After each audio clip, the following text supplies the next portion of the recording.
The third dead heifer lay twisted against the fence post, her tongue black and swollen between her teeth. Ezekiel Marsh knelt beside her in the pre-dawn darkness, his fingers finding the foam dried hard around her mouth. Same as the other two he'd discovered since midnight. Not disease, not drought, something else. He struck a match against his boot heel, the brief flare illuminating what he'd missed in moonlight boot prints. Fresh ones, leading from the water trough back toward the eastern road. Boot prints with a distinctive worn heel, tilted inward. He'd seen that print before, pressed into his father's grave dirt 3 years back. "Son of a bitch," he whispered, the words crystallizing in the cold morning air. The match burned down to his fingers. He let it fall, stood slowly. His knees protested, 31 years old and already creaking like his grandfather's rocking chair. The ranch was killing him by degrees, each dead animal another piece of his body giving up. But this was different.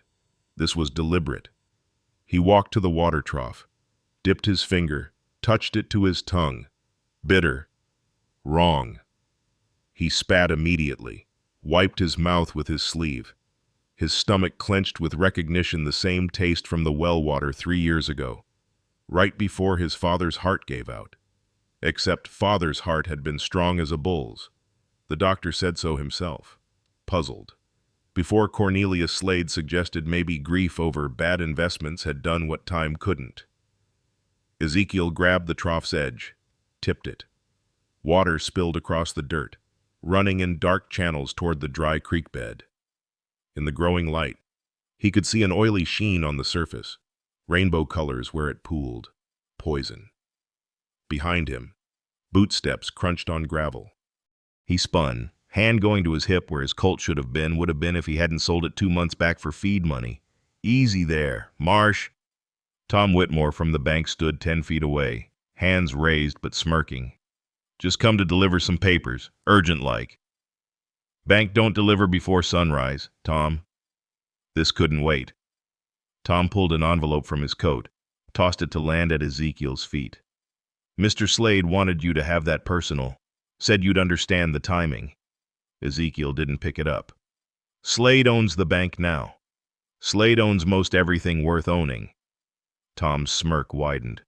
"You got 60 days left on your note, but Mr. Slade's willing to call it early. Unless..." "Unless what?" "Read the letter." Tom turned, walked back toward his horse tied by the gate. Over his shoulder, he called, "Oh, and Marsh might want to check your other cattle. That poison works fast." Ezekiel waited until Tom's dust settled before picking up the envelope. His name was written in Slade's elaborate script. Inside, 2 documents. The first, a foreclosure notice dated today, not 60 days from now. The second made him sit hard on the ground. A marriage contract. His name already filled in as groom. The bride's name, Adelaide Quinn. Quinn. Samuel Quinn's daughter. But Samuel Quinn had been dead 3 years. His ranch absorbed into Slade's empire. His family disappeared back east, or so everyone believed. At the bottom of the contract, Slade's note. "Your cattle problem ends when you solve my problem. The woman arrives Thursday. Marry her. Get your ranch back. Refuse, and I'll own your land by Friday. Choose quickly, I've already poisoned half your herd."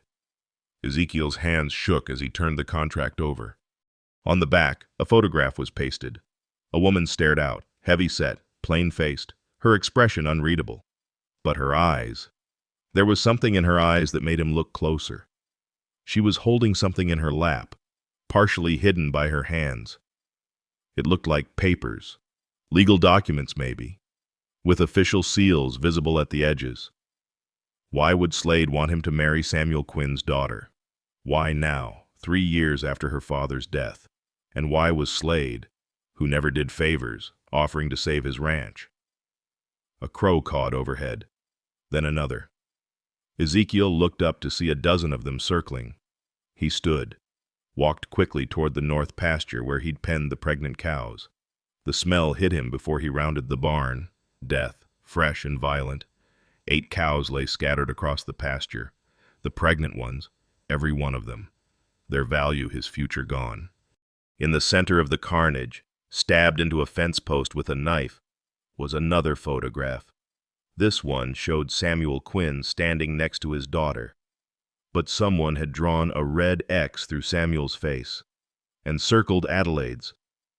Below the photograph, carved into the wood, "She knows. Marry her or join her father." Ezekiel pulled the knife free, recognized it immediately. His father's skinning knife, the one that had gone missing the day they found him dead by the well. The blade was still sharp, recently cleaned and oiled, maintained by someone for 3 years. Waiting. In the distance, thunder rolled across cloudless sky. Not thunder horses, many horses, riding fast toward his ranch. He gripped the knife, looked again at Adelaide Quinn's photograph. Those eyes weren't the eyes of a victim. They were the eyes of someone who'd been waiting 3 years for revenge. Before we continue, please leave a like and subscribe. Let me know which city you're watching from. Now, let's get back to the story. The horses stopped outside, 4, maybe 5 riders. Ezekiel slipped his father's knife under his belt, grabbed the pitchfork leaning against the barn wall. Through gaps in the slat boards, he counted Slade plus 3 hired men, all armed. "Marsh," Slade's voice carried across the yard. "Come on out. Just want to talk business." Ezekiel stepped into morning sun, pitchfork loose in his grip. Slade sat his horse like a king surveying conquered territory, gray suit unmarred by trail dust. The man had gained weight since taking over half the county, his vest buttons strained, gold watch chain cutting deep into his stomach. "Already got your message." Ezekiel nodded toward the dead cattle. "Answer's no." Slade dismounted, boots hitting dirt with practiced authority. His men stayed mounted, hands resting on pistol grips. "You haven't heard my full offer." "Don't need to." "Your father said the same thing." Slade pulled out a cigar, bit the end, spat it toward the poisoned trough. Right before his heart failed. Ezekiel's grip tightened on the pitchfork. Slade noticed, smiled. Now. Violence won't bring him back." Slade struck a match on his boot. "But cooperation might save you joining him. What's Adelaide Quinn to you?" "My burden." Smoke wreathed Slade's face. "Girl showed up last month. Claims she's family. My late wife's cousin. Supposedly. Got papers to prove it, old letters. Photographs." He pulled a leather folder from his saddlebag, tossed it at Ezekiel's feet. 400 pounds of Eastern education and expectations. No ranch will hire her. No man will court her. But family obligations. He shrugged. Ezekiel opened the folder. Marriage license. Already signed by Judge Harper. A bill of sale for 2 Holstein cattle, prize stock worth 4 times his mortgage. And beneath those, something that made his throat close, the original deed to his ranch, his father's signature clear at the bottom. "How'd you get this?" "Your father signed it over, gambling debts." Slade's smile revealed gold teeth. "Course, those debts disappeared when he did, but the deed's legal. Unless I marry her. Thursday. Town church. Public ceremony, need witnesses to make it binding." Slade mounted his horse. "Oh, Ann Marsh, she specifically asked for you. Said she remembered your father fondly." The riders wheeled their horses. Slade paused at the gate. "Funny thing, she's got a trunk full of papers. Old documents. Keeps them locked tight." His eyes glinted. "Wedding night. You might want to see what Samuel Quinn's daughter finds so valuable." They rode off. Ezekiel unfolded the marriage contract again. At the bottom. In feminine script, "Mr. Marsh, I remember everything. Thursday. We settle all debts." A. Quinn. Everything. What did she remember? Thursday morning arrived with flies buzzing around the Methodist church's entrance, drawn by horse droppings and the crowd's sweat. Ezekiel stood at the altar in his father's wedding suit, the wool scratching through his undershirt. The jacket pulled tight across his shoulders. He'd filled out more than his father ever had, muscle built from years of fence work and cattle wrestling. The pews creaked under the weight of spectators. Not a seat empty. Mrs. Henderson fanned herself with last Sunday's program, her nose wrinkled like she'd stepped in something foul. The Garrett boys stood against the back wall, passing a flask between them, already grinning. Tom Whitmore had claimed the front row, pencil and paper ready like he was recording a livestock sale. "Quite the turnout," Reverend Pike tugged at his collar, sweat beading along his hairline despite the morning cool. "Never seen such enthusiasm for a Thursday wedding." The pump organ wheezed to life. Mrs. Pike's fingers found the keys, launching into a fumbling version of the processional. The doors swung open. Adelaide Quinn filled the doorway. The laughter started immediately. Ezekiel's jaw clenched. She stood there, taking it in the pointed fingers. The snickers. Someone's whispered how many yards of fabric. She wore black bombazine, the dress cut well but straining at the seams. A horsehair bustle attempted to create fashionable lines, but on her frame it looked like she'd strapped a shelf to her backside.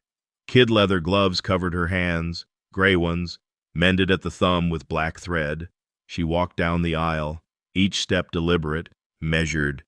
The floorboards groaned. Jake Garrett made mooing sounds until his brother elbowed him. Adelaide's face remained still, eyes fixed ahead. Not on Ezekiel, on something past him, past the altar, past the wall itself. She reached the front. This close. Ezekiel could see the dress had been altered recently. Hem let down, waist taken out. Travel dust clung to the folds despite obvious attempts at brushing. She smelled of lye soap and something else, paper and ink, like the courthouse records room. "Mr. Marsh." Her voice came out lower than expected, steady.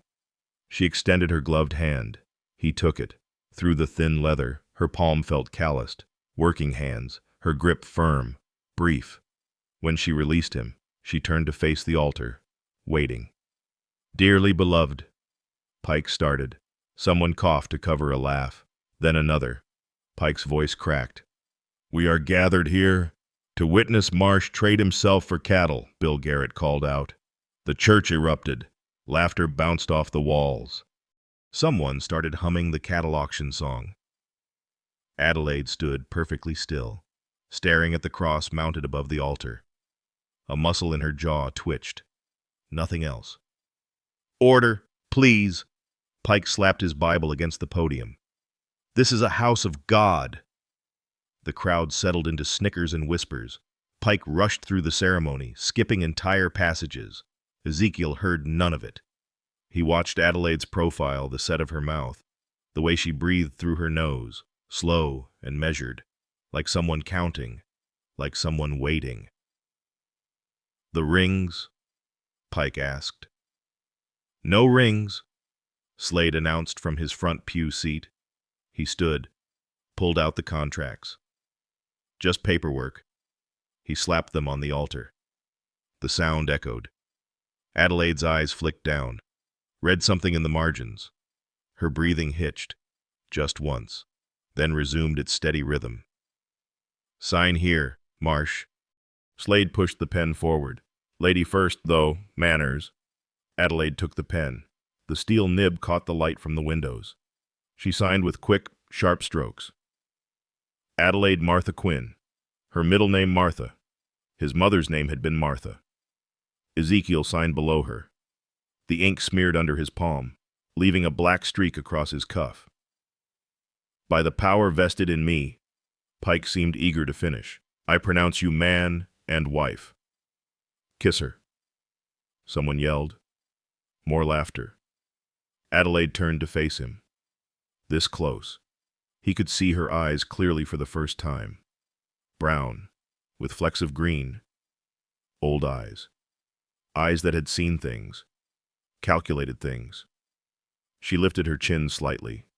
Not an invitation in assessment. Measuring him. He leaned down, brushed his lips against her cheek. Her skin felt fevered, burning through the quick contact. "Smart man," she whispered. "Just for him. Don't drink anything he offers." The church doors burst open. Two of Slade's men entered carrying baskets. "Rice for the happy couple," Slade announced. "Everybody take some." The crowd surged forward, eager. They grabbed handfuls from the muslin bags. Adelaide turned toward the aisle. The first handful hit her square in the face, grains catching in her hair. She didn't flinch. Another handful, then another. The rice came harder, faster, thrown with real force. Some of the grains had been mixed with small pebbles. A cut opened on her cheek. Ezekiel stepped forward, but her hand caught his arm. Grip like iron through the glove. "Let them," she said quietly. "I'm counting faces." They walked through the barrage. Rice stuck to the bombazine, collected in the folds. Someone had aimed for her bustle, tearing the fabric. By the time they reached the door, Adelaide looked like she'd been tarred and feathered with grain. Outside, Slade waited by a wagon. The two Holsteins stood tethered to the back, magnificent animals, their hides gleaming black and white in the sun. "Your wedding gifts." He handed Ezekiel the lead ropes. As promised. Adelaide walked to the wagon's back, ran her hand along one cow's flank. The animal didn't shy away. She whispered something. The cow's ear flicked toward her. "These were my father's," she said. Not to Ezekiel, not to Slade, to the air, to the town, to everyone and no one. Slade's smile faltered. "Your father sold them, legal and proper." "Yes." Adelaide climbed onto the wagon seat, rice still falling from her dress. "He sold many things, legal and proper." She looked down at Ezekiel. "Are we going home, husband? Or shall we stand here until they run out of rice?" He climbed up beside her, took the reins. As the wagon rolled forward, Adelaide reached into her dress pocket. She pulled out a handful of the thrown rice, examined it in her palm. Mixed in with the grains were small metal pellets. Birdshot. "Buckshot," she said calmly. Slade's men loaded the rice with buckshot. She poured it back into her pocket, keeping the evidence. "Why?" Ezekiel asked. "Same reason he poisoned your cattle." She adjusted her torn bustle. "He wants you angry, violent, wants you to break first." "First." She turned those calculating eyes on him. "Before I show you what's in my trunk." The wagon wheels caught in the dried ruts leading to the ranch house. Each jolt sent rice cascading from Adelaide's dress onto the floorboards. She hadn't spoken during the 2-hour ride, just sat with her hands folded, occasionally touching the buckshot in her pocket. The Holsteins followed behind, their bells clanking with each step. Ezekiel pulled up beside the house.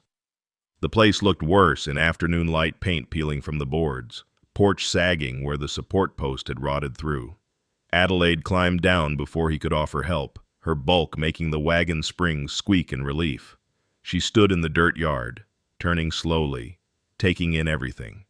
The poisoned water trough he'd dumped that morning, the barn with its missing boards, the empty chicken coop, door hanging by one hinge. Her eyes stopped on the fresh mounds of earth where he'd buried the cattle. How many? 11 total, 8 carrying calves. She walked to the nearest grave, knelt despite her tight dress. Her gloved fingers pressed into the disturbed soil. She brought a handful to her nose, inhaled. "Strychnine," she said. "Mixed with something else. Arsenic, maybe?" She stood, dusting her gloves against her skirt. "Same as before." "Before. May I see the house?" He led her inside. The front room smelled of bacon grease and dust. His breakfast dishes still sat on the table, single plate, single cup, the last heel of bread. Adelaide walked through each room. Kitchen. His father's old bedroom, untouched for 3 years. The narrow stairs to the loft where Ezekiel slept. She tested each window, checking how they locked, or didn't most were swollen shut from disuse. She stopped at his mother's room. He'd closed it up after she died when he was 12. Adelaide turned the handle. Locked. Key. Lost. She produced 2 thin metal picks from her glove. The lock clicked open in seconds. Inside, dust motes swirled through afternoon light. His mother's rocking chair sat by the window, her sewing basket beside it, everything preserved under sheets of dust like snow. Adelaide walked to the window, looked out toward the eastern road. This room. I'll take this one. That was your mother's. Yes. Martha Marsh. Died of childbed fever, though the baby died first. A girl. Adelaide pulled the pins from her hair, setting them on the dresser in a neat row. She was friends with my mother. They wrote letters. She opened her carpet bag, pulled out a brass skeleton key, old-fashioned, the kind from back east. She fitted it into the bedroom door's lock. It turned smoothly, like it had been made for this door. Or the door had been made for this key. Mr. Marsh, please bring my trunk, the large one. He hauled it from the wagon, the weight surprising him. Heavy as feed sacks, but it rattled with paper sounds. Set it in the center of her claimed room. Adelaide circled it once, then locked the bedroom door. The click echoed. Sit. She pointed to his mother's chair. Ezekiel remained standing. This is my house. Yes, and I'm your wife, legal and proper, as Slade likes to say. She began unpinning her bustle, letting the contraption fall to the floor. Which means everything I own is yours, everything you own is mine, and we both own nothing if we don't speak truthfully starting now. She struggled with the dress buttons down her back, not asking for help, just fighting them one-handed. The fabric pulled, revealing whalebone stays beneath, something sewn into the channels between bones. Paper edges, yellowed and soft. Your father, she said, still working the buttons, signed his deed over to Slade 3 years ago, July 15th. Same day my father signed away our water rights. Same day Martin Garrett signed away his timber claims. All 3 men. Same day, same pen, same ink. A button popped, rolled across the floor. Interesting thing about that day. She gave up on the buttons, turned to face him. My father was in Tucson. Bill of sale from a stockyard, dated and witnessed. Your father was in the county seat. Court records show him testifying in a dispute. Martin Garrett was in San Antonio, his son's wedding announcement in the newspaper. She opened her trunk. The inside was lined with oilcloth packets, each tied with string, labeled in her neat hand. Hundreds of them. 3 years I've been collecting. She pulled out a packet, unwrapped it. Legal documents, receipts, testimonies, every forged signature, every poisoned well that became a natural death, every accident that happened to someone who wouldn't sell. Ezekiel picked up a document, his father's supposed gambling note. The signature was close, but the M in Marsh curved wrong. His father always made his M's with sharp angles, like mountain peaks. Why didn't you go to the law? With what proof a girl's word against the man who owns the sheriff, the judge? She pulled more packets from the trunk. I needed someone else he'd wronged, someone with a name people knew, someone who'd lost enough to fight back but not so much they'd given up. Me. You. The last free rancher in the valley. The one he couldn't break. She pulled out another packet, thicker than the rest. Yet. Inside were letters between Slade and various buyers back east, discussing land prices, railroad routes, water rights, all dated before the deaths and accidents, plans laid out in Slade's own hand. He killed them all. 11 men in 3 years, maybe more. Adelaide began pulling documents from her corset stays, the papers damp with sweat but intact. My father was the 3rd. Wagon accident. Brake line cut clean through. But the sheriff never looked close enough. She spread the papers across the floor like dealing cards. Death certificates, property transfers, bank records, a map marked with red X's where men had died. Your father's heart attack, Thomas Brennan's drowning, Paul Meyer's horse throwing him. Each one owned land Slade wanted. Each one died within 60 days of refusing to sell. Ezekiel's knees gave. He sat hard in his mother's chair, dust puffing up around him. We could take this to the territorial governor. Could we? Adelaide pulled out one more document, a letter from the governor to Slade, thanking him for his generous campaign support. We need more. We need him to move against you, publicly, with witnesses. He already has. The cattle. Property damage. He'll claim it was disease. No, we need him to threaten you directly, in front of people who matter. She stood, rice still falling from her dress folds. Tomorrow, you'll go to town, buy supplies on credit from 3 different stores. Make sure people see you're not giving up. Make sure Slade hears. Then we wait. He'll come here. He always visits his victims before the end, likes to offer them one last chance to sell. When he does. She pulled out a small leather journal, its pages covered with rows of neat figures. I've been tracking his money, the real books, not the ones he shows the tax assessor. He's been stealing from his Eastern investors.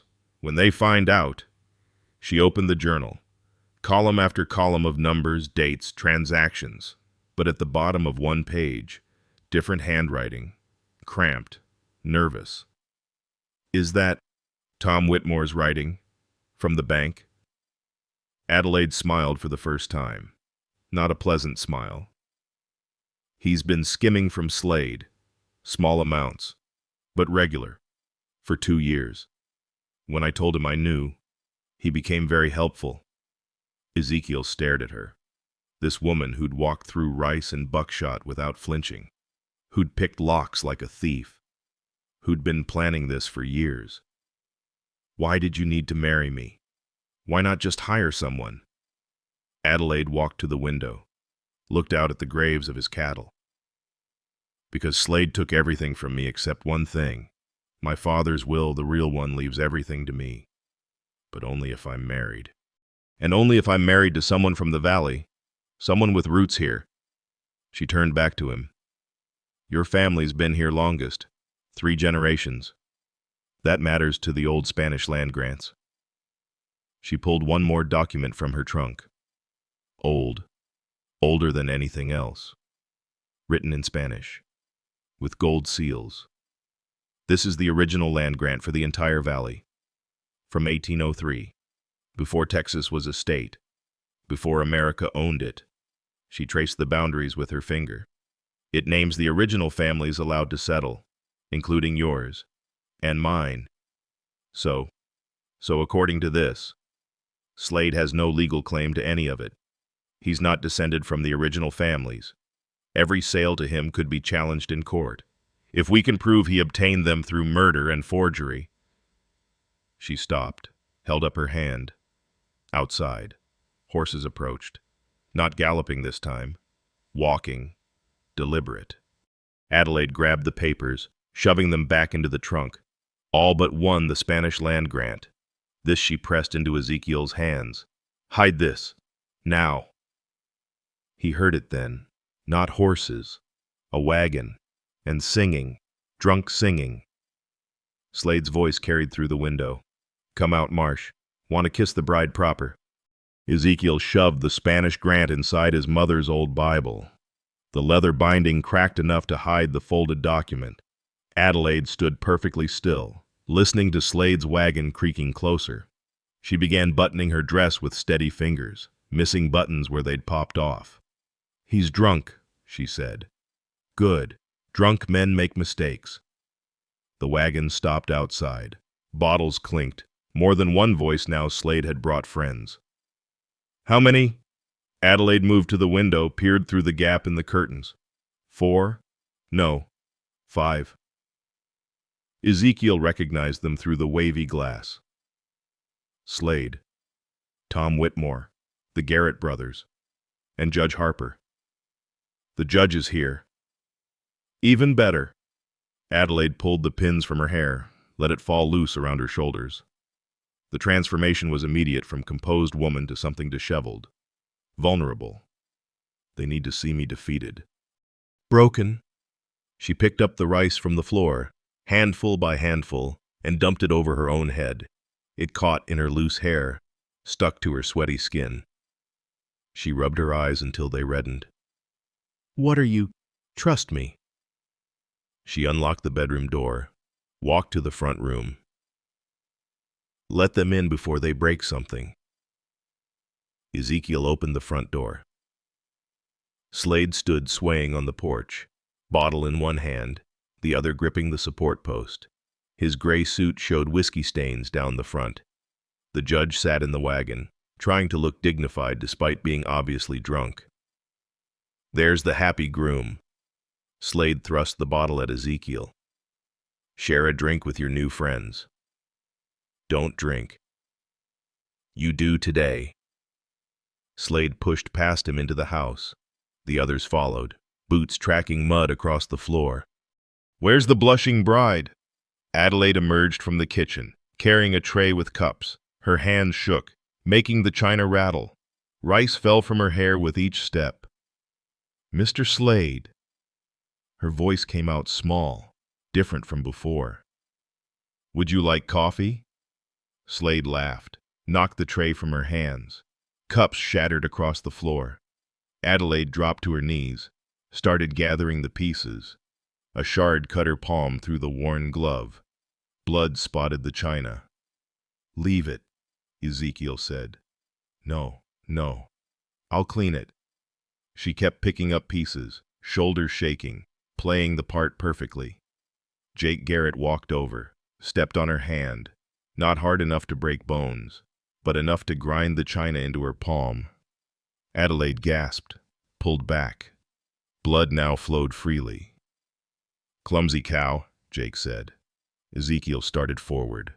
Slade's gun appeared. Casual, pointed at the floor, but ready. Now, just having fun." Slade walked around Adelaide, still on her knees. "You know what your new wife told me? Marsh in her letters said she remembered your family, said she had fond memories." He grabbed Adelaide's hair, pulled her head back, rice scattered. "Tell him what you remember." Adelaide's eyes met Ezekiel's. "I remember Mr. Marsh was kind to my father. When others wouldn't buy from him because he was too successful, Mr. Marsh still traded fair. What else? I remember Mrs. Marsh taught my mother to make soap, lye soap that wouldn't crack your hands." Slade released her hair. Touching, old friendships. He walked to the kitchen, opened cupboards. "Let's see what the happy couple has to eat." Bare shelves, a tin of flour, beans, no coffee, despite Adelaide offering it. "Poor as church mice." Slade turned to the judge. "Harper, you seeing this man can't even feed his wife." "Shameful," Harper slurred. Tom Whitmore had wandered to the bedroom, stood in the doorway staring at Adelaide's trunk. "That's a lot of luggage for a poor relation." "Family heirlooms," Adelaide said quickly, too quickly. "Grandmother's quilts, mother's china." "Show us." Slade walked over, gun still loose in his hand. Adelaide struggled to her feet, blood dripping from her palm onto her black dress. "It's just personal items." "Show us." The gun raised slightly. She walked to the trunk, knelt beside it. Her bloody hand fumbled with the clasps. Inside, the oilcloth packets were visible. She grabbed one from the top, unwrapped it with shaking fingers. Baby clothes. Tiny white gowns yellowed with age. "For the children, I hoped?" She let the sentence die. Bill Garrett laughed. "You children, what man would—" He looked at Ezekiel. "Oh, right, one desperate enough." Adelaide rewrapped the clothes, but Slade's boot knocked her aside. He reached into the trunk, pulled out another packet, this one heavier. The string was tied different, a sailor's knot, not her usual bow. "What's this? Please, that's private." Slade tore it open. Photographs spilled out.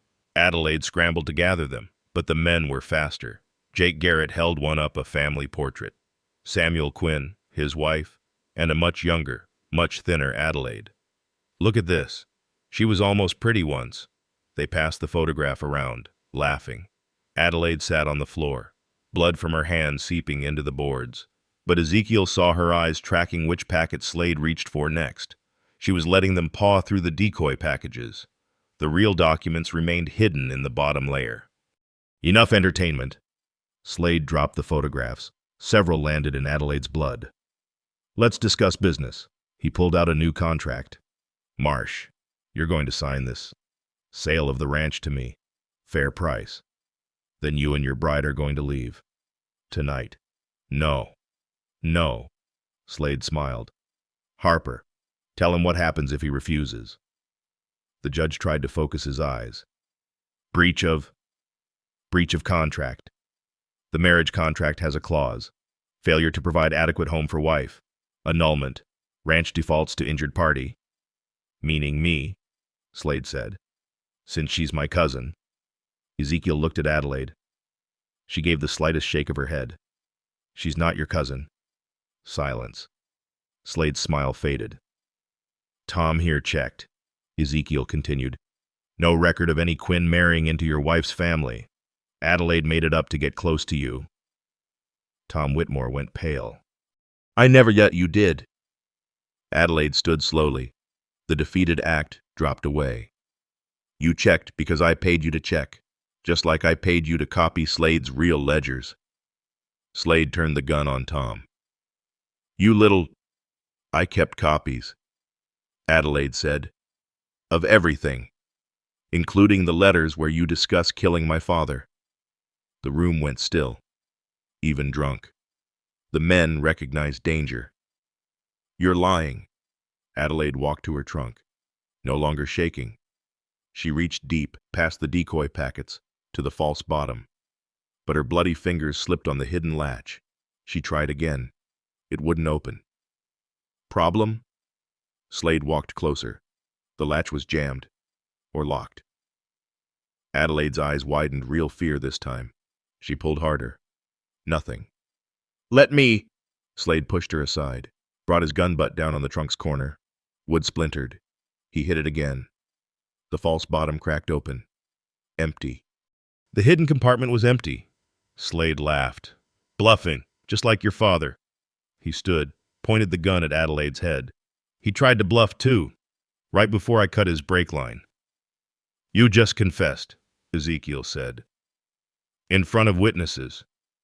Drunk witnesses. Who work for me? Slade cocked the gun. Last chance. Marsh, sign the ranch over, or I make you a widower. Then you'll hang for her murder. Your gun. Your house. Harper will make sure of it. Adelaide stood between Ezekiel and the gun. You won't shoot me, won't I?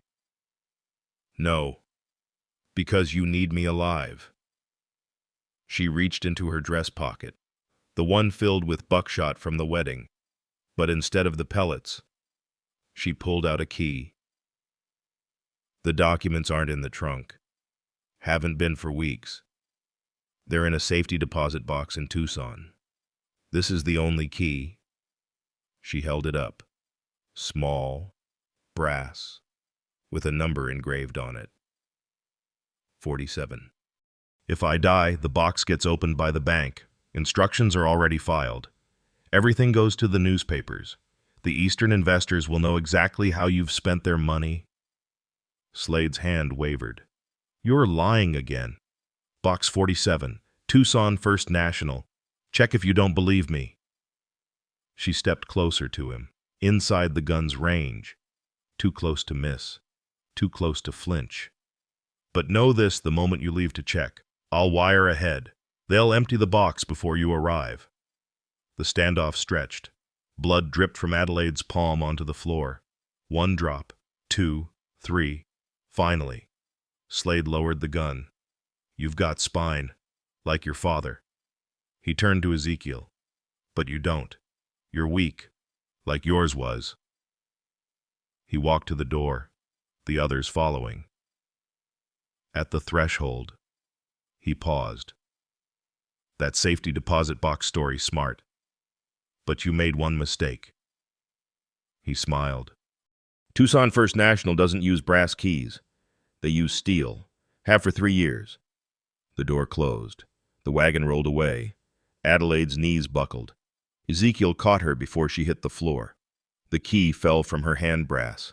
Definitely brass, with the number 47 worn but visible. "He's right," she whispered. "It's the wrong kind of key." "Then what?" "It's my father's, from his personal safe." Her eyes closed.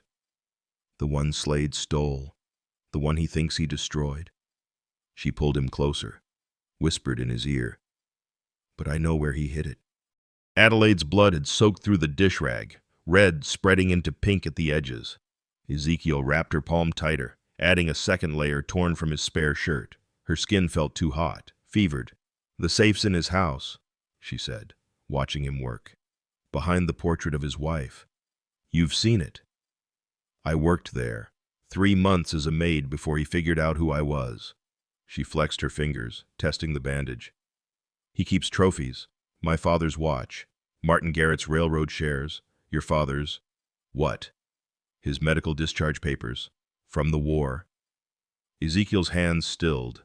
His father's discharge papers had vanished from the house after the funeral.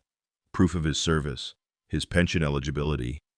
Without them, Ezekiel couldn't claim survivor benefits. "He collects pieces of the men he kills." Adelaide stood, steadied herself against the table. "Like scalps." Outside, the Holsteins load, feeding time. Ezekiel had forgotten about them completely. "I'll tend the cattle." "I'll come." "Your hand." "Needs to work or it'll stiffen." She followed him out, cradling her bandaged palm against her stomach. The Holstein stood patient in the barn, magnificent animals even in the dim light. Adelaide walked straight to the larger cow, ran her good hand along its flank.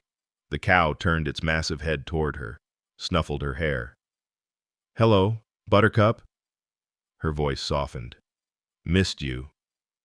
"You know this cow?" "Raised her from a calf. Her mother died birthing. I fed her bottles every 4 hours for 2 months." She found a brush hanging on the wall, began grooming with her good hand. "Slade took her when he took everything else. Said she was payment for my father's debts." The cow leaned into the brushing, eyes half closed. Ezekiel forked hay into the feeding trough, watching Adelaide work. The defeated woman who'd knelt on his floor was gone. This was someone else competent, careful, thorough. "We need to go to town tomorrow," she said. "Not for supplies, for witnesses. Slade will hear. I'm counting on it." She switched sides, brushing the cow's other flank. "Mrs. Henderson runs the telegraph office. Her husband died 2 years ago. Wagon accident. Slade bought their freight business for almost nothing. She won't help. Too scared. She will if we have the right leverage." Adelaide set down the brush, pulled a folded paper from her boot. "Tom Whitmore gave me this before the wedding. List of everyone who owes Slade money. Mrs. Henderson owes $300. Due in 2 weeks. We don't have $300. No, but we have information worth more." She unfolded the paper. Names covered both sides, amounts beside each. "Look at the pattern." Ezekiel studied the list. The amounts seemed random at first. Then he saw it everyone who'd had an accident had owed exactly the same amount, $847. That's not possible. It is if Slade was falsifying the debts after they died, adding charges, making it look like they were desperate enough to... She stopped, listened. Horses. They moved to the barn door. 2 riders approached from the west, moving fast. Not Slade's men, these horses were smaller, rangier. The riders pulled up at the property line, dismounted. The Brennan twins, Thomas Brennan's sons, 16 years old, inherited nothing when their father drowned in shallow water. Mrs. Marsh. The older twin, Daniel, removed his hat. "We heard you married Ezekiel." "I did." "Our ma wants to know..." The boy stopped, started again. "She wants to know if it's true, what you said at the wedding, about your father's cows being stolen." "It's true." The younger twin, David, stepped forward. "Our pa's horse, the one that supposedly spooked and threw him in the creek. We found it last month, hidden in Slade's back pasture. Still branded with Pa's mark, Adelaide walked toward them, slow, unthreatening. Would your mother testify to that? She's scared. She should be. Adelaide reached into her pocket, pulled out one of the buckshot pellets from the wedding rice. But being scared alone just means dying alone. Being scared together means maybe living. The boys looked at each other. Daniel spoke. There's others. The Myers. The Quinns, distant cousins of yours. The Washburns. They meet sometimes. Quiet-like. In the old Presbyterian church that burned. Sunday nights. This Sunday. Every Sunday. Midnight. The twins mounted up. David looked back. Ma says to tell you she saved the brake line, the cut part, from our pa's wagon. She's been keeping it under her mattress. They rode off. Adelaide stood watching until the dust settled. It's a trap, Ezekiel said. Maybe people are finally angry enough to act. She walked back toward the house. Either way, we go. Inside, she sat at the kitchen table with the slate and chalk from the shelf, began writing. Names on the left, dates in the middle, causes of death on the right. Her handwriting was precise. School teacher perfect. You were educated, Ezekiel said. Boston. 2 years of seminary before father called me back. She kept writing. I was going to be a teacher. Why'd he call you back? Mother died, stomach cancer. He needed help with the ranch. She added another name to the list. Then he died too. Yet Ezekiel built up the fire in the stove, put coffee on. Real coffee, he'd been saving it for something. This seemed like something. Your hand needs proper doctoring. Tomorrow. In town. Public as possible. She drew connecting lines between names. I want Slade to see me weakened. Want him confident. The coffee boiled. He poured 2 cups. Set one by her good hand. She wrapped her fingers around it. Breathed in the steam. Thank you. They drank in silence. Outside, coyotes called to each other across the darkness. Adelaide added more names to her slate, crossing some out, circling others. Your mother, she said suddenly. How did she die? Really? Childbed fever, like I said. No. That's what they told you. She pulled out another paper from her boot. She seemed to have papers hidden everywhere. Death certificate, signed by Dr. Paulson. Except Paulson was in Austin that whole month. Court records prove it. Ezekiel took the paper.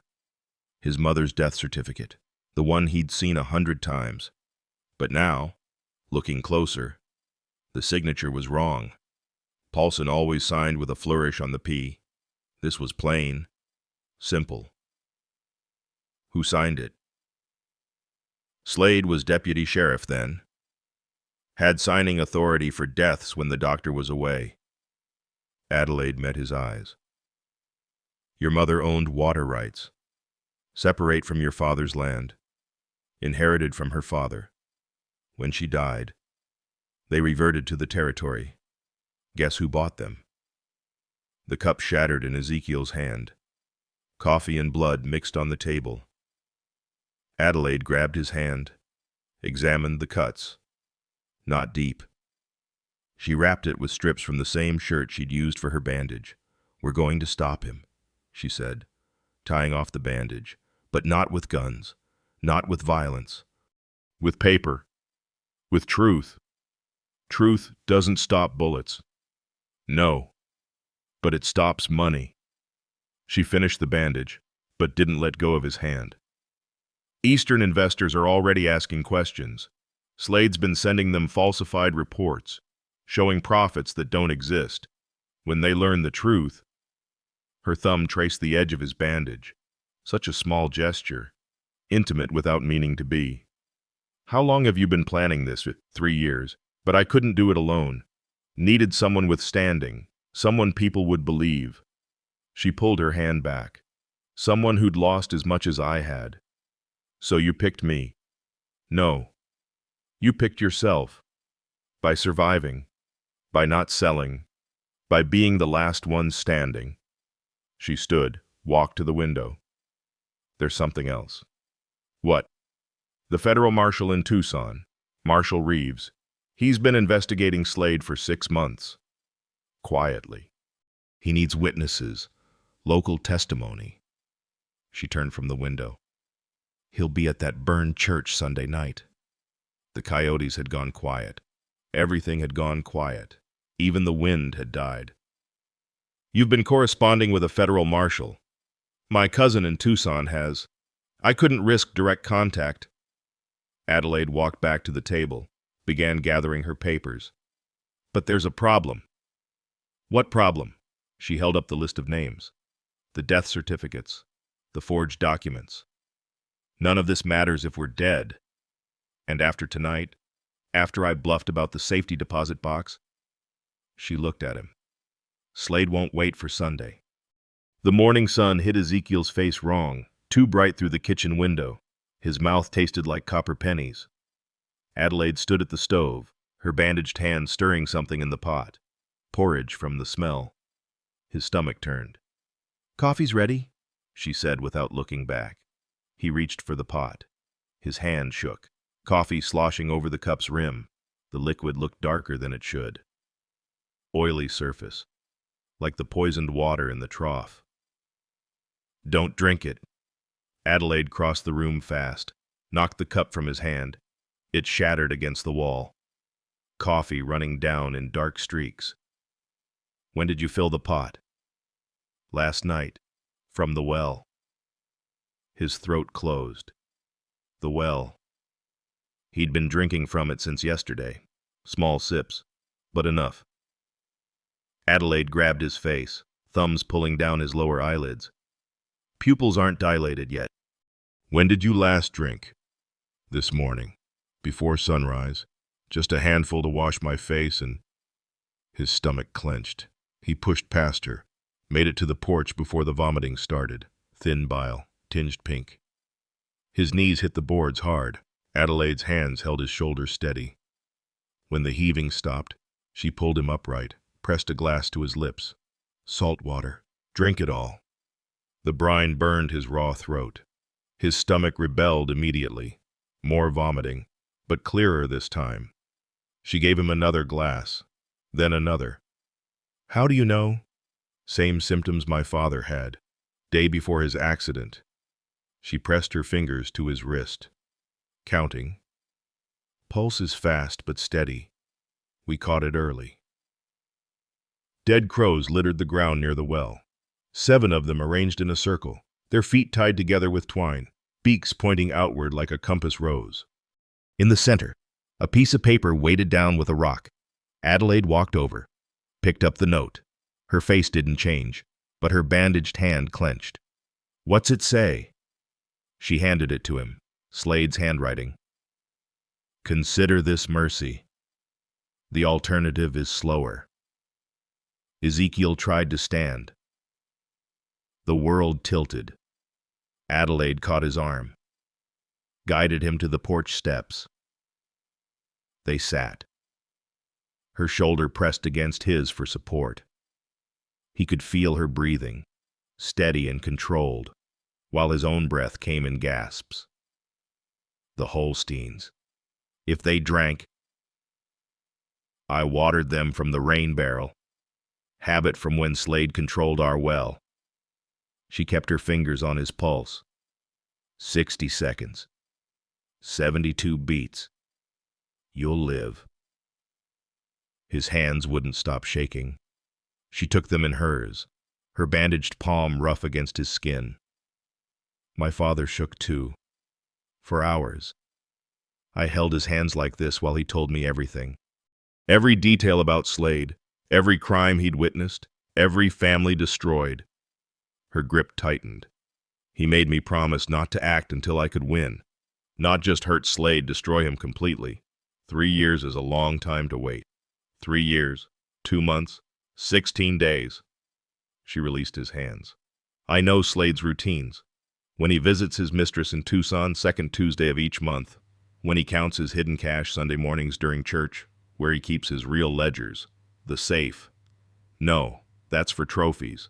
The ledgers are in his outhouse, wrapped in oilcloth, tucked behind the lime barrel. No one would look there.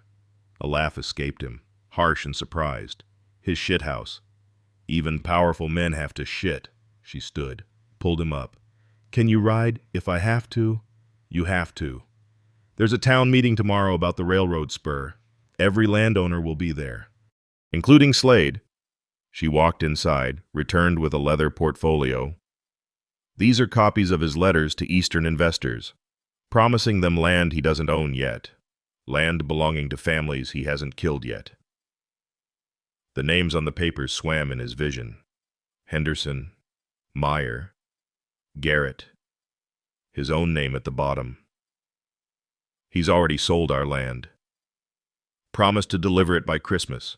That's 2 months. She pulled out another paper. This is the railroad survey. The spur has to go through either your land or the Brennan Ranch. Slade needs both to fulfill his contracts.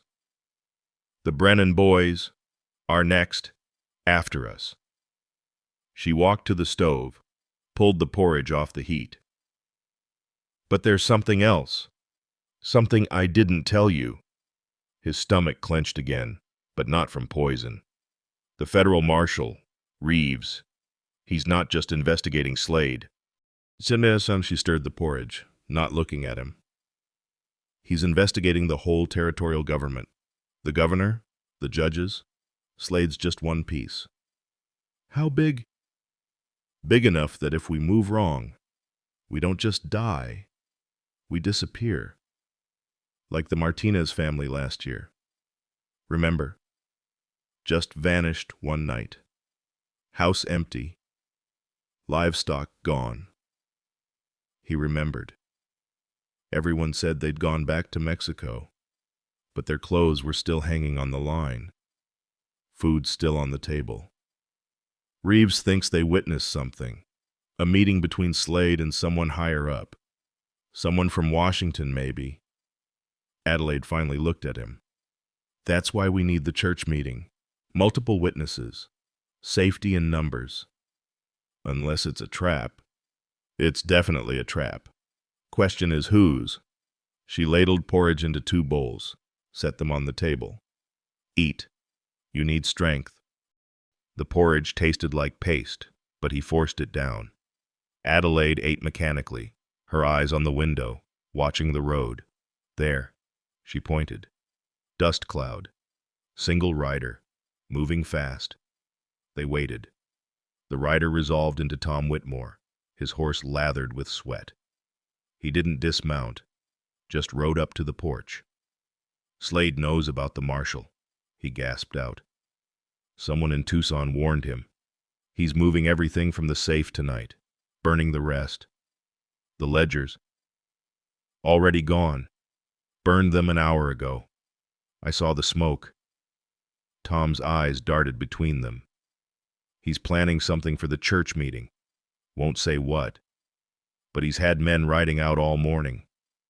Different directions. Why are you telling us? Ezekiel asked. Because he's going to kill me too. Found out about the skimming. Tom pulled a small leather book from his coat. This is all I could save. His private accounts, the ones showing payments from Washington. Adelaide reached for it. Tom jerked it back. Not for free. I want safe passage. Protection. From who? The marshal. I'll testify. But I want immunity. And witness protection. His horse danced sideways, sensing his fear. Slade's called in professionals from El Paso. The Harlan brothers. Ezekiel's blood chilled. The Harlan brothers were known killers, not thugs like Slade's usual men, actual murderers who'd make it look like Apache raids. When do they arrive? Adelaide asked. Tonight, maybe sooner. Tom threw the ledger at their feet. Sunday's too late. Whatever you're planning, do it now. He spurred his horse, galloping back toward town. Adelaide picked up the ledger, opened it. Her face went pale. She handed it to Ezekiel. The last entry was dated yesterday. Payment of $5,000 to J. Harlan, service to be completed by Sunday midnight. But it wasn't for killing them. The notation read, burned church, minimum 20 bodies, frame as religious dispute. He's going to kill everyone at the meeting, Adelaide whispered. Make it look like the Catholics and Protestants fought. She grabbed his arm. But that's not the worst part. Look at who authorized the payment. At the bottom of the entry, a different signature. Not Slade's. Governor Morrison's. The Methodist church hall filled with bodies and tobacco smoke. Every landowner in the valley had come for the railroad meeting, plus their wives, their grown sons, a few daughters. Ezekiel stood against the back wall, Adelaide beside him. She'd worn her wedding dress again, the black bombazine still showing rice stains. The cut on her palm had reopened, fresh bandage already spotting red. Slade sat at the front table with Judge Harper and two men from the railroad company. Eastern men in checked suits, sweating despite the evening cool. One kept pulling out his watch, comparing it to the wall clock above Slade's head. Before we discuss the railroad spur, Slade stood, commanded the room. There's been some confusion about property lines, water rights, old Spanish grants versus territorial law. Murmurs through the crowd. Adelaide's breathing changed, shorter, controlled. Her good hand found Ezekiel's wrist. Now, Slade continued, I've taken the liberty of researching all the original claims. He pulled out a leather portfolio, thick with documents. Some interesting discoveries. The side door opened. The Harlan brothers entered, lean men with dead eyes, positioning themselves at the exits. Not threatening, just present. Everyone noticed. Adelaide stepped forward. Mr. Slade's right. There have been discoveries. The room turned. Slade's smile flickered. Mrs. Marsh. He emphasized the title like an insult. This is a landowners' meeting. Your husband can speak for you. Actually, he can't. Adelaide walked down the center aisle, each step measured. According to territorial law, inherited property remains separate in marriage. My father's land was never my husband's to speak for. She reached the front, turned to face the crowd. The Brennan widow sat in the third row, hands clenched in her lap. The Meyer family clustered near the window. Mrs. Henderson operated the wall fan, its blades clicking with each rotation. My father died 3 years ago. Wagon accident. Adelaide pulled a folded paper from her sleeve, not her pocket, her sleeve, where she'd sewn a hidden seam. Sheriff Mills investigated, found nothing suspicious. Because there wasn't, Slade said. Because Sheriff Mills owed you $800. She unfolded the paper. Paid in full the day after my father died. Silence except for the fan clicking. That's a lie. Here's the bank record. She held it up. Tom Whitmore provided it this morning, before he left town. Slade's jaw tightened. One of the Harlan brothers shifted position. But that's just money changing hands. Adelaide pulled out another paper. This is more interesting. The brake line from my father's wagon. The cut portion. She unwrapped a piece of oiled leather. Inside, a length of leather strap. The end showing a clean slice. Too clean for wear, too straight for accident. Mrs. Brennan has an identical piece, from her husband's wagon. Adelaide nodded to the widow, who stood slowly, pulled a matching strap from her bag. Cut the same way, same angle, same tool. Proves nothing, Judge Harper said. Could have cut them yourselves. Could have. Adelaide walked to Slade's table, set down another document. But we didn't forge this. Slade grabbed it. Read, his face flushed. It's a bill of sale, from Slade's own store, for a leather knife, specific kind, used for harness work. Purchased 2 days before my father died. She smiled, cold. You signed the receipt yourself. The railroad men exchanged glances. The younger one started writing in his notebook. Circumstantial, Slade said, but sweat beaded on his forehead. Yes, like the circumstantial poison in the Marsh well, and the Henderson well 2 years ago, and the Meyer well before that. Adelaide pulled out a small bottle. Strychnine, from your own storage shed. Tom took it this morning, along with your purchase records, buying it in bulk from San Antonio, more than any ranch would need for wolves. Tom Whitmore's a thief and liar, which is why I brought other evidence. Adelaide turned to the crowd. How many of you signed contracts with Mr. Slade Sales? Loans, agreements? Hands raised slowly. 12, 24, more. Compare them. She pulled out a stack of papers, handed them to the nearest man. These are copies of signatures. Your signatures, supposedly. Look close. The papers passed hand to hand. Ezekiel watched faces change as people recognized forgeries. Mrs. Henderson held hers up to the lamp, shaking her head. The letter M, Adelaide said. Slade always curves it wrong. Every signature with an M shows the same error. You can't prove, Marshal Reeves can.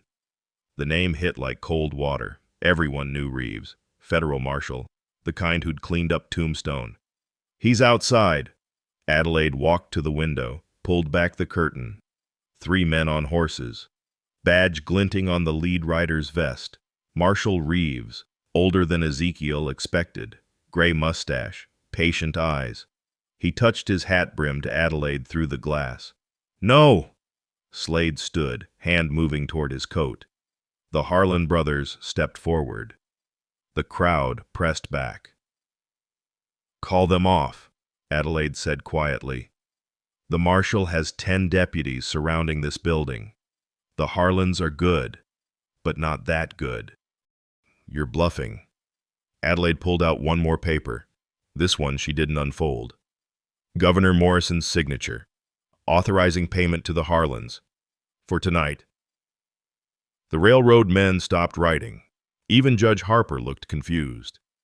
What payment? Harper asked. $5,000? To kill everyone at the church meeting Sunday. Make it look like religious violence. She finally unfolded the paper. Except the governor made one mistake. He dated it wrong, signed it Thursday, yesterday. But he was in Phoenix Thursday, 100 miles away. Couldn't have signed anything here. She set the paper on the table. Which means someone forged his signature. Someone who's been forging signatures for years. Slade lunged for the paper. Ezekiel moved faster, caught his wrist, twisted.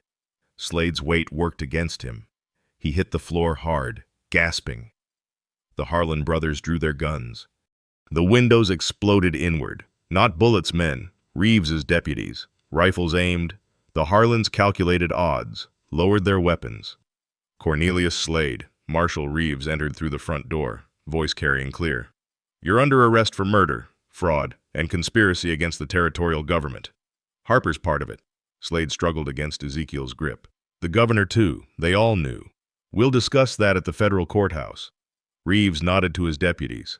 They hauled Slade upright, iron shackles clicking onto his wrists. Adelaide walked over, stood inches from Slade's face. My father's safe, the one you kept as a trophy. It's evidence now. You couldn't have opened it.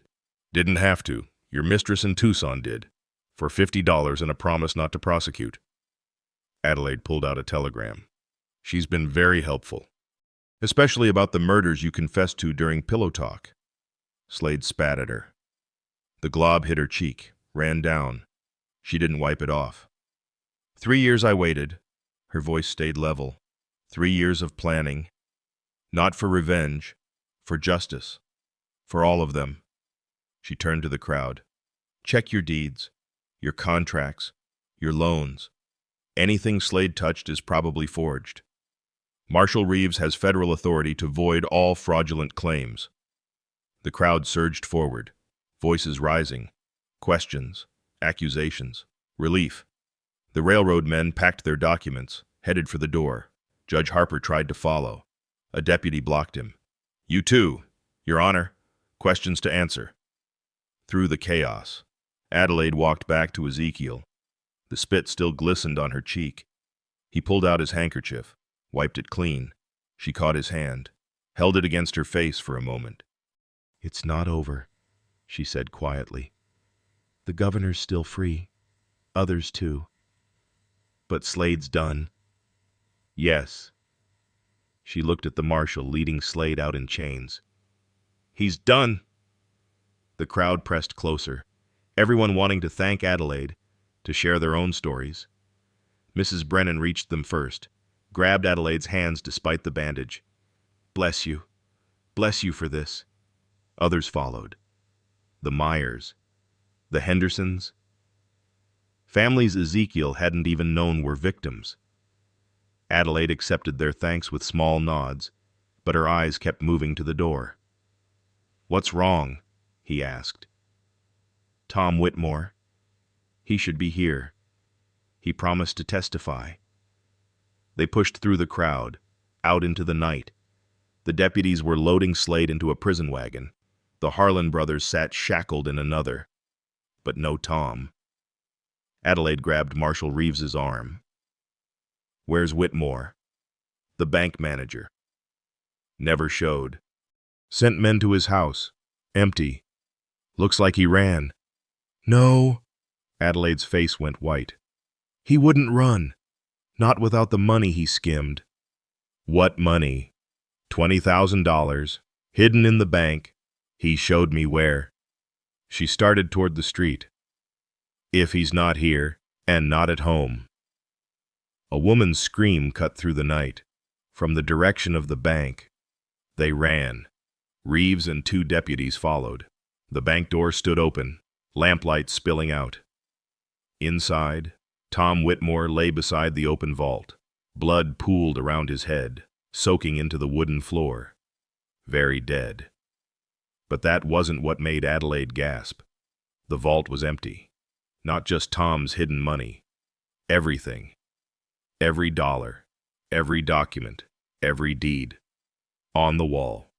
Written in what looked like Tom's blood. A single word, Morrison. "The governor," Reeves said slowly, "knew we were coming." Adelaide knelt beside Tom's body. His hand was clenched around something. She pried his fingers open. A key. Brass. Number 47. The same key she'd shown Slade. But that key was still in her pocket. She pulled it out to compare. Identical. 2 keys, she whispered. Tom had the real one. Mine was a copy. 2 what? She stood slowly, both keys in her palm.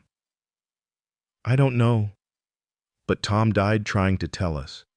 6 weeks later, Ezekiel stood knee-deep in the creek, clearing stones from the irrigation channel. The water ran clear now, no oily sheen, no bitter taste. Adelaide sat on the bank, her recovered father's ledger spread across her lap, making notes with a pencil stub. The Brennan boys get their northern pasture back tomorrow, she said. Judge Palmer's ruling was final. Palmer, the new federal judge, sent from Washington after Governor Morrison's arrest. Ezekiel lifted another stone, tossed it onto the bank. Morrison had made it as far as El Paso before Reeves caught him. The trial would be in Denver, safer that way. What about the Henderson claim? Settled. Slade's estate has to pay damages plus interest. She made another notation.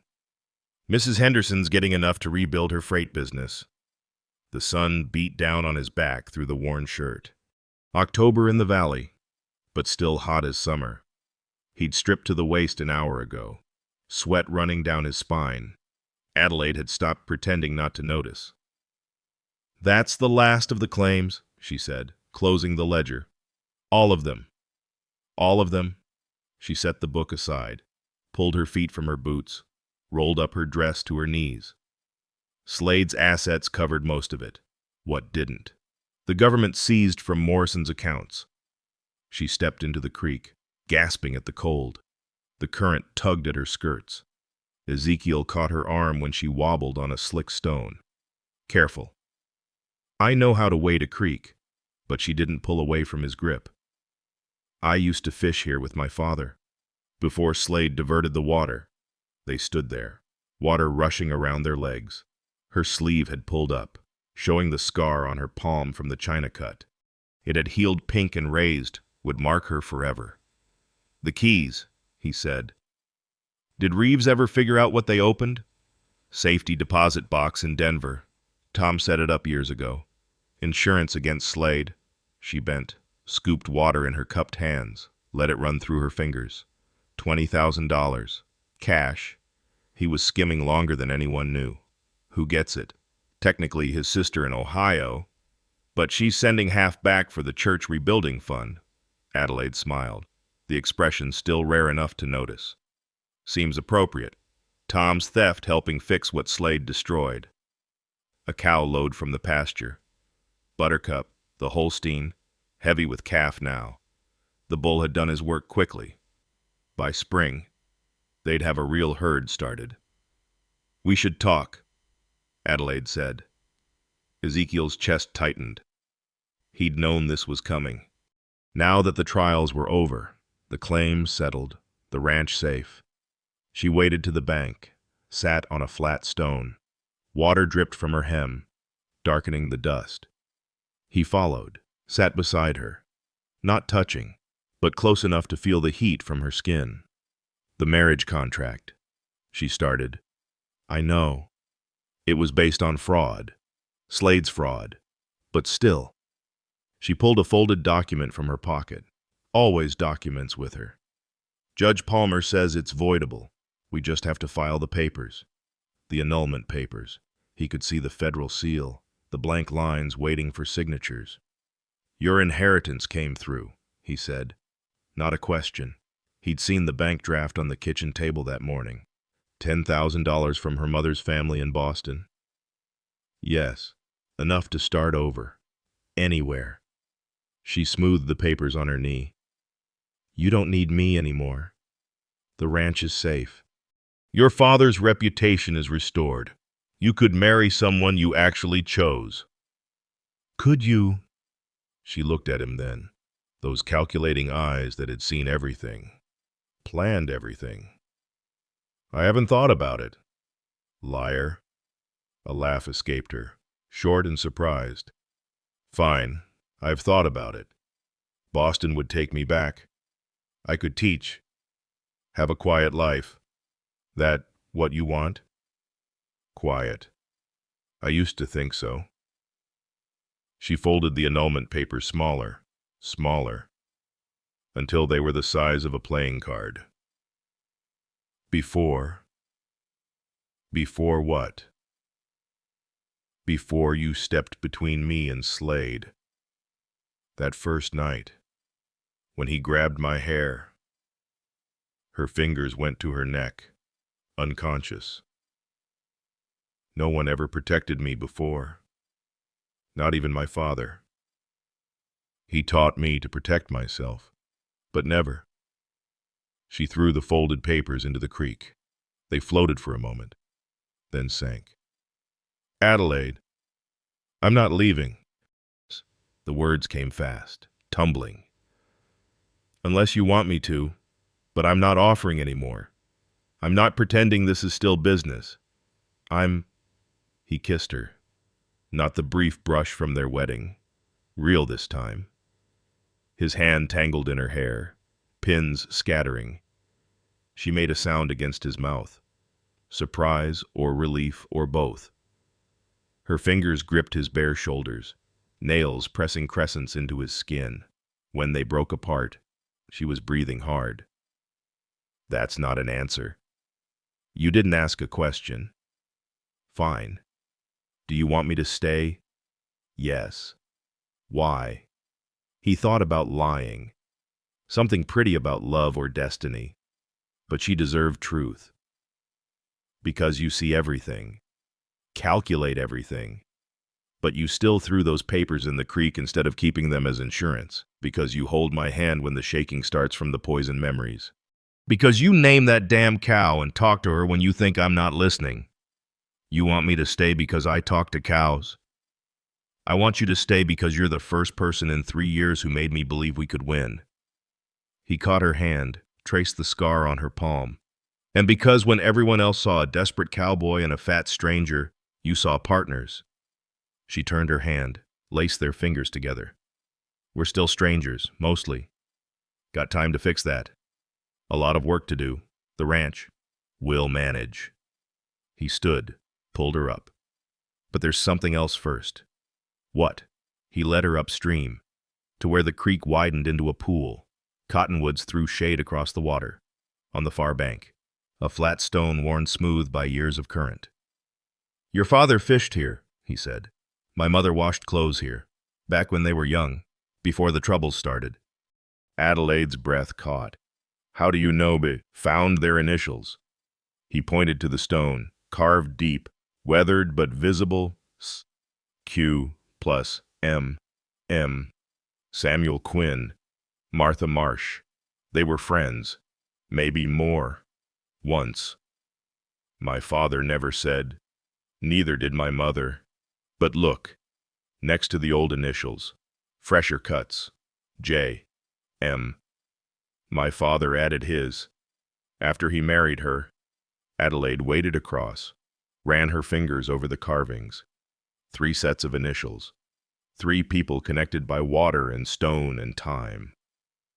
Slade never knew about this place, she said. It's not on any map. Sacred spaces rarely are. She looked back at him. Is that what this is, sacred? Could be. He pulled something from his pocket. His mother's thimble, hammered flat into a rough circle. He'd worked on it for 3 weeks, every evening after Adelaide went to bed. If you want it to be. She stared at the makeshift ring. Ezekiel. Not asking you to marry me. We're already married. Asking you to choose it this time. Real, not paper. She waded back, took the ring. The metal caught the light, showing hammer marks like scales. It's ugly. Yes. And probably too small. Probably. And you're proposing with your mother's sewing thimble in a creek. I am. She slipped it on her finger. Too small, like she'd said. But she forced it over her knuckle. All right. All right. We'll need Reverend Pike. Or Judge Palmer, if you prefer. Pike's fine. But not in the church. Here. Here. He pulled her close, water swirling around their knees. Where your father and my mother carved their friendship into stone. Where the water runs clear because we fought for it. She kissed him this time. Softer. Longer. When she pulled back, she was smiling not the calculated smile from the trial, but something unguarded. When now, tomorrow, next week, now. He pressed his forehead to hers. Whenever you're ready to stop being Adelaide Quinn and start being Adelaide Marsh. I've been Adelaide Marsh for 2 months. No. You've been Adelaide Quinn playing Adelaide Marsh. There's a difference. She considered this. You're right. She pulled the pins from her hair, let it fall completely loose. Tomorrow then. Early. Before town wakes up. Just us. Pike. And whoever we need for witnesses. The Brennan boys. They kept your secret. Seems right they see the ending. This isn't an ending. No. She stepped back. Pulled him toward the bank. Its accounts settled. Books balanced. Now we start the real work. Which is living. Building something instead of tearing down. She squeezed his hand. Having that baby I told Slade I wanted. Heat rushed through him. You meant that I say very little I don't mean. She started walking back toward the house, still barefoot, shoes forgotten on the bank. Though we should probably sleep in the same bed first. See if we fit. He caught up, swept her off her feet. She yelped, then laughed full and rich. Nothing held back. I can walk. I know. He carried her up the path, her weight solid and real in his arms.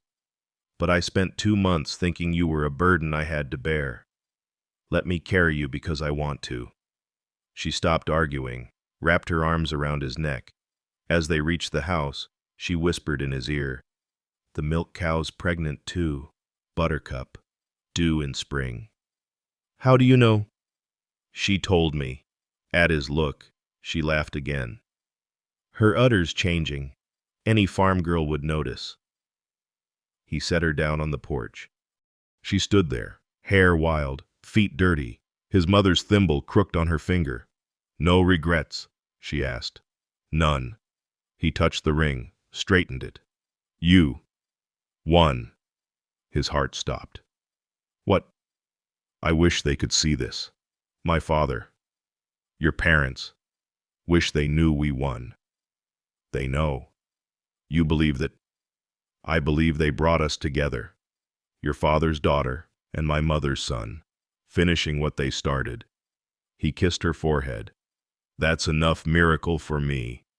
The sun set behind the mountains, painting the valley gold. Tomorrow there'd be work fences to mend, cattle to tend, a new life to build on the bones of the old. But tonight, they stood on the porch of the house that had seen so much death, and chose life instead. Adelaide looked up at him. "Come to bed, husband." Giving orders already, making invitations. She walked inside, stopped at the bedroom door. His mother's room, their room now. "You coming?" He followed her in, closed the door. Through the window, the first stars appeared over land that was theirs, truly theirs, one with paper and truth instead of bullets. On the dresser, Adelaide had already placed the evidence of their victory: the Spanish land grant, the federal ruling, the deed to the ranch, but also her father's fishing knife, his mother's sewing basket, the photograph from their first wedding with rice still stuck to the frame. "History," she said, running her fingers over each item. "But not destiny. What's the difference? History is what happened. Destiny is what has to happen." She turned to him. "Nothing has to happen now. We choose." He crossed to her, framed her face in his hands. "Then I choose you. Every day. Rice and buckshot and all. I choose you back." She pulled him down for another kiss. "Even if you can't milk a cow properly." "I can learn." "Yes," she said against his mouth. "We both can." Outside, Buttercup lowed once, settling for the night. The creek ran steady and clear. The dead had been buried, the living compensated, the guilty punished. Tomorrow, Reverend Pike would speak words over them that meant something this time. Tomorrow, the Brennan boys would witness a real marriage, not a bargain. Tomorrow, they'd start the work of building instead of surviving. But tonight, Adelaide Marsh and Ezekiel Marsh lay in the bed that had been his mother's. Windows opened to the valley air, and made their own promises. Not for cattle or land or revenge. For the choice to stay when the contract was done. For the grace to love what began as necessity. For the children who would know their grandfathers' and grandmothers' names without shame. The thimble ring caught moonlight on Adelaide's finger as she traced the scar on Ezekiel's palm from the broken coffee cup. "We match now," she said. "Battle scars. Proof we fought." She pressed her scarred palm to his, and won. They fell asleep that way, hands clasped, breathing in time. The house that had held such sorrow wrapped around them, walls stronger for having been tested. And in the morning, when Pike asked if they took each other freely, without reservation, they would both say yes, because the best marriages, Adelaide would tell their daughter years later, begin when obligation ends. Because the strongest love, Ezekiel would tell their son, grows from shared earth and common enemies defeated. Because sometimes they would tell their grandchildren, the person you marry for a cow becomes the person you can't imagine living without. The ring was ugly, too small. Made from a thimble, it would never come off Adelaide's finger, not once in 53 years. I found this story in the records of the Tucson courthouse, buried in testimony from 1883. Adelaide Marsh lived to 91, taught school for 40 years. Ezekiel died at 87, holding her hand. Their children knew them as the couple who shared one coffee cup every morning, who still called each other Mr. Marsh and Mrs. Marsh when they were teasing.